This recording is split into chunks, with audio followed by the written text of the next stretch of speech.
Hi, I'm Charlie Neal, and welcome to HBCUX's The Vault.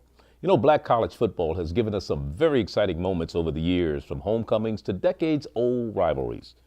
And up next, one of those games, the 2004 Florida Classic between Florida A&M and Bethune-Cookman.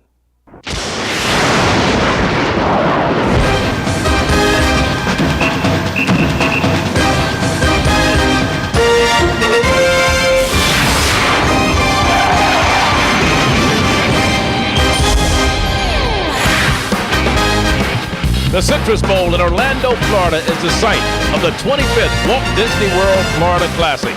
Presented by State Farm as the Wildcats of Bethune-Cookman College take on the Rattlers of Florida A&M.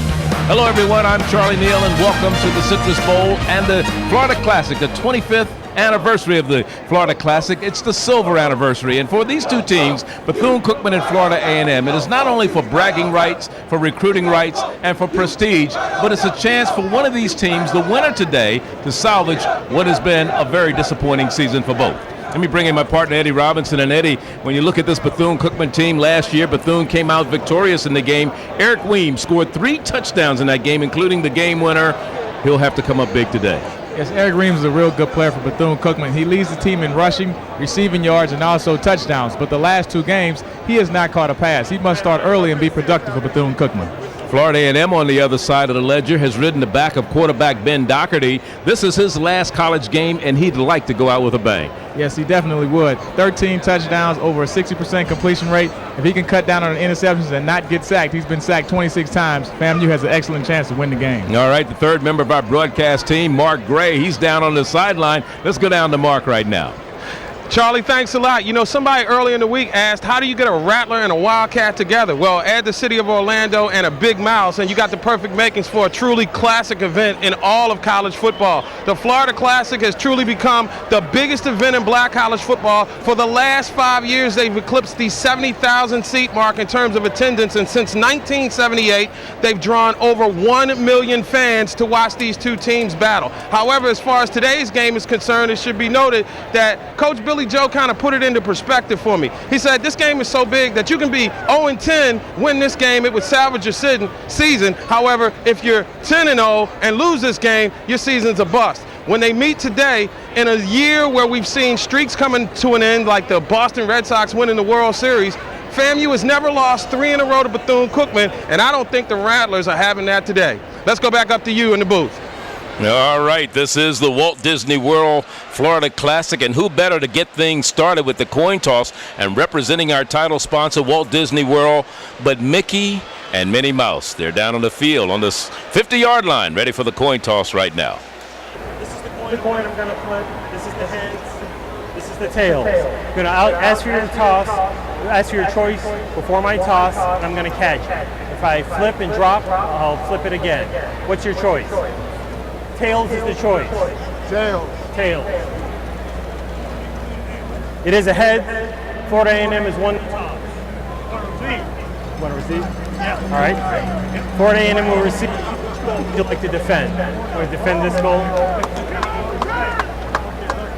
Florida A&M has won the toss and elected to receive. Shake hands. Get your teams ready for kickoff.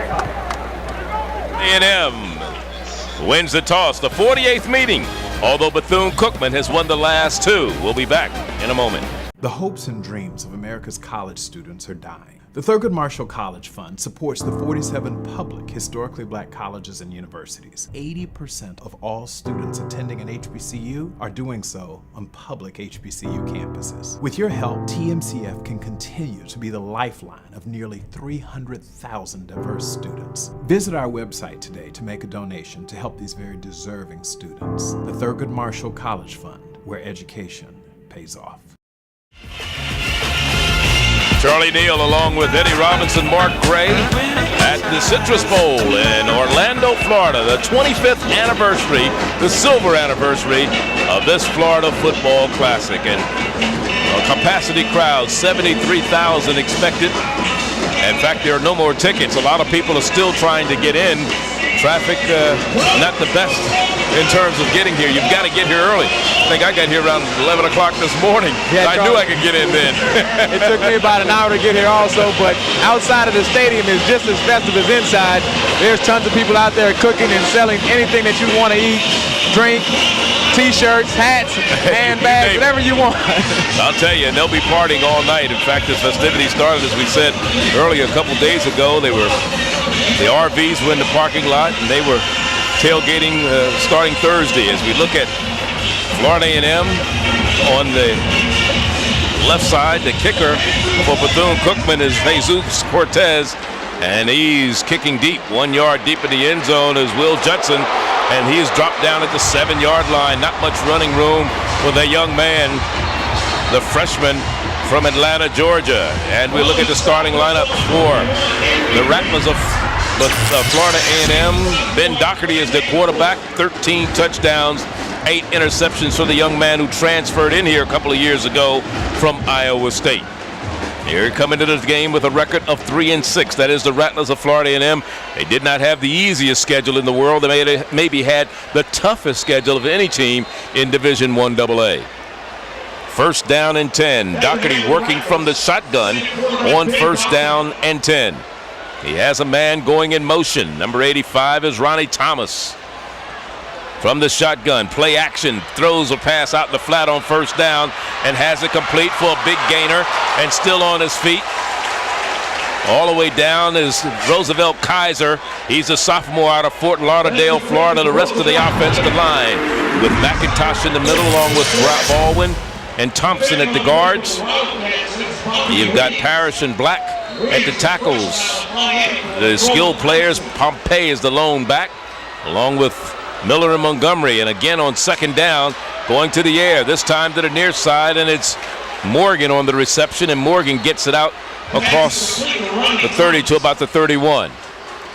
And FAMU was opening the game with a no-huddle offense, trying to spunk things up a little bit. Let's look at the defense for the Wildcats at Bethune-Cookman College. Team comes in 5-4 overall, 4-3 in the conference with Carty, Jackson Muhammad, and Kirk Blaine, the down linemen, the linebackers. You see that, along with the secondary of Oliver Stewart Williams and Nick Collins. Nick is a good one. On second down. Again from the shotgun, Doherty. This time hands off to Pompey. He tests the offensive line for the first time, and the defensive line of Bethune-Cookman College with the running play. And he picks up about 3 or 4 yards on the play. Pompey came into the game averaging just about 4.5 yards a carry. Yeah, Pompey is a real good running back, has excellent speed, small guy with a big offensive line, and with all these receivers out there, he can sometimes just slide through there and nobody sees him. 3rd and inches. Pompey gets the call, gets the first down across the 40 to about the 43-yard line before it's picked up by Ike Jackson, the dog linebacker who came up to make the stop. The FAMU offense is moving along pretty well right now, completing a couple early passes. Really has Doherty settling down. His thing is he's 60% completion rate, Charlie, so he knows how to complete passes and not throw interceptions or incomplete passes. Working out a traditional set right now on 1st and 10. Play action again. Now there's a draw play, delayed draw. And again, it's Pompey on the carry. And he's across the 45 to about the 47-yard line. About 4 yards on the play. Make it 3, a 3-yard gain. It'll be 2nd down and 7. And now a pass. Kaiser wide open at the 30, 20, 15, 10, 5, touchdown, Florida A&M.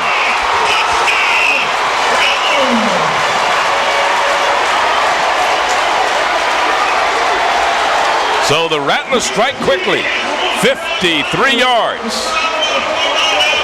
Charlie, that was obviously a blown coverage. A little bit confusion with the no-huddle offense, and Bethune-Cookman didn't have anybody, as you can see, lined up on him. Easy throw and catch, and he just has the speed to outrun the defenders to the end zone. That's a big mistake by Bethune-Cookman, giving up an early touchdown with no coverage. Kaiser, 7th reception of a touchdown pass this year. And on for the point after is Paul Johnson. Make that Wesley Taylor, rather. Paul Johnson quit the team earlier this week. So Wesley Taylor, a freshman out of Riverview, Florida, going to attempt the point after. The kick is up. And it is no good. And we'll talk about the fact that they've had problems with the point after kicking game this year, but it's 6-0. The Rattlers draw blood quickly, and they're on the board with 12:40 left here in the first quarter. If we contemplate our past to understand ourselves, there we will find how far we have come. How far we need to go, in what we have become, in what we will eventually be. If we search even deeper, consider all the elements that make up our human potential, there we will find an awe-inspiring discovery. Knowledge is to be sought, gained, embraced through education. And this education transforms everything. Ignorance becomes awareness. Awareness awakens possibilities. Through education, life unfolds, expands, takes shape. And through this self-revelation, we gradually appreciate a saying passed down from generation to generation, an adage whose meaning becomes apparent. And the saying is this, that when we combine a willingness to learn with the pursuit of knowledge, magic happens. I'm Angela Bassett, here to ask you to support Virginia State University, building a better world since 1882.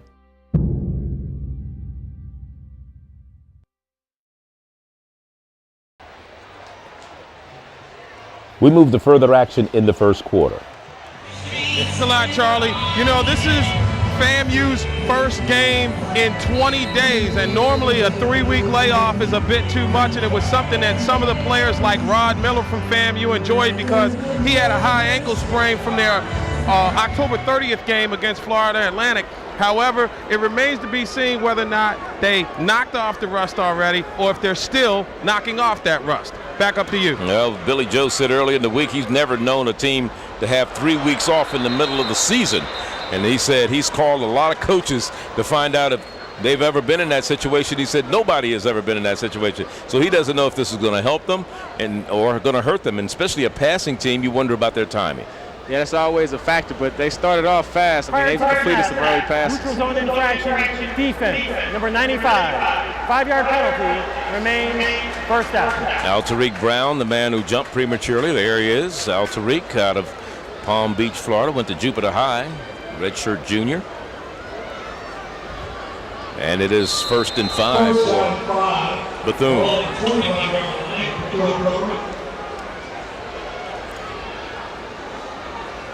At the 25.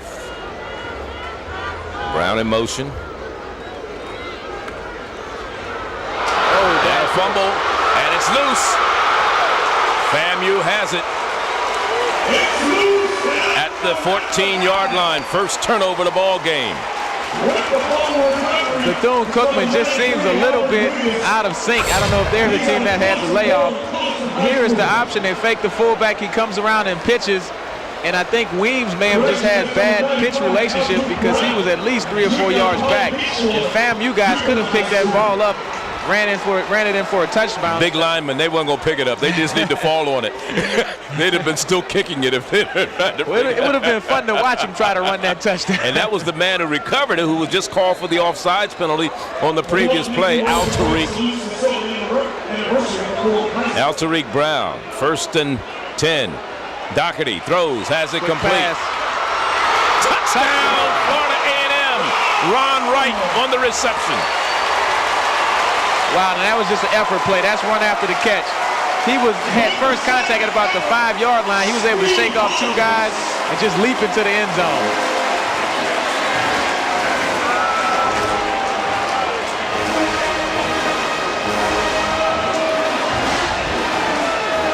don't know about any rush. Doherty has come out with 2 touchdown passes. That's 15 on the year for him. He's over 60% completions, I'm sure, so they're looking pretty good right now, even with the 3-week layoff. 8:40 remaining. And here's a 2-point conversion. Watch out. Not much going on. And maybe getting into the end zone. Throws it out there. Whoa! Knocked away, incomplete for the 2-point conversion. But he made it exciting, didn't he? That was almost a great catch. He went up for it with one hand. It looked like he had it for just a minute. That was Wesley Taylor, who's the kicker, who went into the end zone to catch it. He's an athlete. He's actually, that's the young man who, the heir apparent to the job. He was the man supposed to kick the extra point, and he said, he's explaining now. Here's why I didn't kick the extra point, and they threw it to me. You can see they had contact on the 5-yard line. He shakes off 3 BCC defenders, gets into the end zone to give the Florida A&M Rattlers a 13-0 lead. Now the kicker, he goes out for the pass. The linemen don't go downfield, so they were smart. And and you know why he almost came down with it? He's a punter or kicker. He's used to going up and catching those bad snaps. He had the 1 foot in bounds and everything. Had he actually pulled that in, it would have counted for the 2-point conversion. 8:40 to go. We're in the first quarter. 13-0, FAMU. Doherty has thrown 2 touchdown passes today. One of 53 yards to Kaiser. That one of 14 to Wright. And that was just a 1-play, 14-yard drive. They used 7 seconds off the clock. Of course, it was set up by the turnover. The bad pitch. Eric Reeves not with a good pitch relationship, and the ball was on the ground. FAMU recovered. At the 10-yard line is all Bethune is going to get back to. Maybe the 13 is where they're going to mark the ball. And here early, the Rattlers are smelling blood. I think like the fight song goes, strike, strike, and strike again. And they've struck 2 times, and they're looking to come at these Wildcats again. With a good kickoff, they have them tackled inside the 20-yard line. So once again, Bethune-Cookman, a terrible field position, and they're backed up. Well, that scoring drive led and aided by a turnover. That fumble that was recovered by Florida A&M. That was the 16th time this year that Bethune-Cookman has lost a fumble. They've had 38 fumbles coming into the game. They've lost 16. In fact, they were considered one of the top teams in terms of giveaway takeaway ratio in the nation. They were plus 21 as far as the number of times they've turned the ball over as opposed to the number of times they've gotten turnovers from their opponents. But the last 2 weeks, this Bethune-Cookman team hasn't been the same team as early in the year. I think they're actually -4. And they've changed quarterbacks. Rucker is not in there right now because he's had 2 bad pitches on that option early on in the contest. And there's Jimmy Russell, the freshman out of Daytona Beach, Florida. Actually, he's from Jonesboro, Georgia. Went to Riverdale High down there. Had a concussion against Grambling early. He's back to pass. And he lets it fly. Man is wide open. Whoa, what a catch. Touchdown. Woodbury. Play. Richard Woodbury. We have a new quarterback and a new ball game. 88 yards on the pass play. That's the longest pass this year. And it might be the second longest in the MEAC all season. That was a great play. Russell coming off the bench. Everybody thinks he's going to run.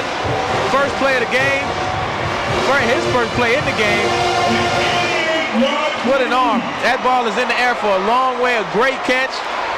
Richard Woodbury, only his 2nd reception of the year. And what a memorable one it is. So we have some unlikely heroes early in the game for Bethune-Cookman. Cortez for the point after. And Bethune is on the board, and there's Jimmy Russell. Comes off the bench, fires it up there, 88 yards, and the Wildcats have scored. Oh, I'll tell you. Florida Classic. Well, it wouldn't be that way. And we were talking this type of excitement. And we were talking earlier that the bands weren't playing, but now the BCC band is up, and that's their signature fight chant. Wildcats, and they're having a great time over there, and these guys are ready to play right now. Now Remember, this drive started at their 13-yard line. They lost the yard on the first play, took them back to the 12-yard line, and then they throw the 88-yard pass. So let's look at it once again. And that's just a great catch. That's a fingertip catch by Woodbury, and he's able to break free at the 10-yard line and get to the end zone. Waku had him, but couldn't hold on. And that was a two-play, 87-yard drive. They used 54 seconds off the clock. So already we have a barn burner here.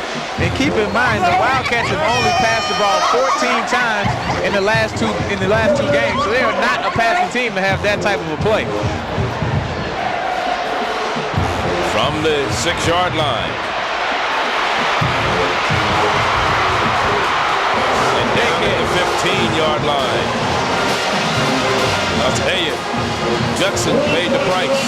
Great special teams play. These guys are really flying around and they're really excited now. That was Ricky Williams, defensive back, getting down there and have that big hit inside the 20-yard line. So now FAMU has to play with bad field position. We move to further action in the first quarter. Continuing to draw the fans from everywhere. It's just a great time of the year, right before Thanksgiving, holiday time. Great city, Orlando, Mickey Mouse and everything else. Yeah, some reason Minnie didn't show up today. Now we miss Minnie. Usually she shows up with the polka dot dress, but she was not here. And Mickey was here for the coin toss. Minnie must have been out shopping at the mall. She's not a football fan. Doherty wide open. Touchdown, Sharp. Coming down to the backfield. That is not Sharp. That's 34. I thought it was 32. Number 34 is LeVon Gordon, a fullback junior from High Point, North Carolina. So Doherty, his third touchdown pass of the day. This one for 9 yards. That's just a good play fake inside. Totally fooled the Bethune-Cookman Wildcats. Uncovered. Big guy gets an easy touchdown in the Florida Classic. 4:02 remaining. And it's what is more interesting about this particular game so far when you look at Bethune-Cookman on the defensive side of the ball. They had only given up 10 points in the first quarter all year long. And already today, we're a point away from them giving up 20, maybe 21. They're going for the two-point conversion. Doherty hands off to Pompey, who cuts it back. And he gets in or not? Yes, he does, for the two-point conversion. So 21 points on the board by Florida A&M. The only touchdown Bethune had given up prior to today's game came a week ago against Howard University in the first quarter. They'd only given up 3 points, a field goal, up to that point. And today they've given up 21 in this first quarter. Yeah, Bethune-Cookman is not used to being in this situation. They've outscored opponents 50-10 in the first quarter, like you said, Charlie. So this is an unusual situation, being down 21-7. They have to show a lot of character, a lot of toughness. But I think with Jimmy in there at quarterback, they can still fight back and make something happen. So Doherty with his third touchdown pass of the game. He's had some other games this year where he's thrown 3 touchdown passes. He did it against Virginia Union, and he ran for one. So he's not unaccustomed to putting the ball up in the air. And like you said, we said in the opening, his last collegiate game, you always want to go out with a bang, right? Right now, he's really banging. He's banging the Wildcats. They're having a great start. But a lot of this has to do with the fumbles by the Bethune-Cookman. They've really set Florida A&M up with good field position on 2 of those touchdowns.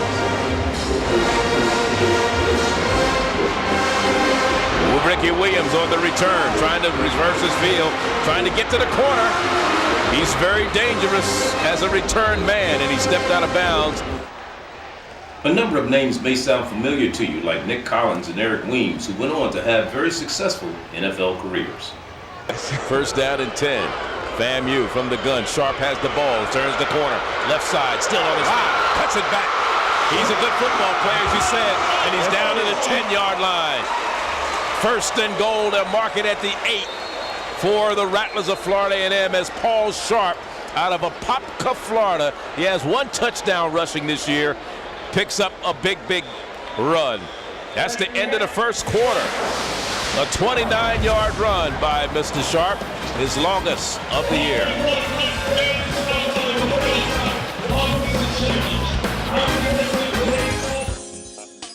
HBCUX's The Vault will take you into our archives to recapture some of Black college football's long-standing rivalries and their surprising finishes.